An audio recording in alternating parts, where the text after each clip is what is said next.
అందరికీ నమస్కారం అండి. సలార్ సినిమా చూడండి, అరిసి గొంతు కూడా పోయింది. సినిమా ఆ రేంజ్లో ఉందన్నమాట. థియేటర్లో అయితే కనుక ఎక్కడ అసలు ఎవ్వడో కూడా సీట్లో కూర్చోలేదు.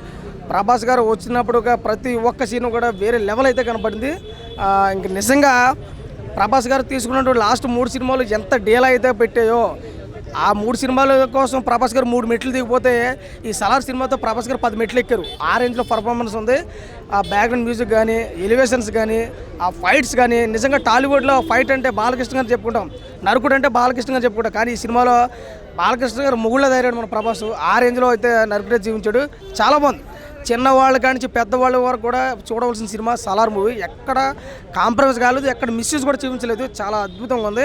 ఇంకా ప్రభాస్ గారు ఫ్యాన్స్ అయితే కాల్ ఎగరేసుకొచ్చి సినిమా చూసి ఎవరు కూడా సీట్లో కూర్చోలేదు. మరి చెప్తున్నా, ప్రతి ఒక్క థియేటర్ కూడా హౌస్ఫుల్ అయింది. ఆల్రెడీ 3వ షో నడుతుంది కాబట్టి ఏ షో చూసినా కాడికి సలార్ మ్యానియా నడుతుంది లోపల. అవుట్ ఆఫ్ 5 రేట్ తీసుకుంటే సినిమాకి 3 నుంచి 3.5 వరకు వచ్చు.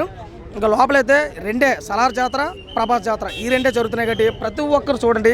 సినిమా చాలా బాగుంది. Out of 5 rating 3.5. నేను ఒక ఎన్టీఆర్ అభిమానిగా చెప్తున్నాను, నిస్వార్థంగా లేకని చెప్తున్నాను. సినిమా అయితే చాలా బాగుంది.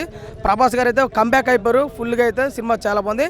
ఇంకా పార్ట్ 1 సలార్ పార్ట్ 1లో హీరోయిన్ని విలన్ని ఇంట్రడ్యూస్ చేసుకుంటూ పోటీ కట్టి ఇంకా ప్రభాస్ గారు కొంచెం తక్కువ చేయించాడు. ఇంకా పార్ట్ 2కి వచ్చేసి విధ్వంసం అయితే గట్టిగా ఉంటుందని చెప్పేసి అన్నారు.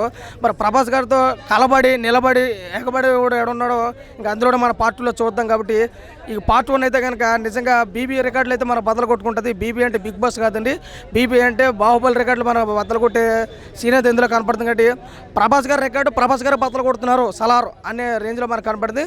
చాలా బాగుంది సినిమా, చూడండి. Thank you so much.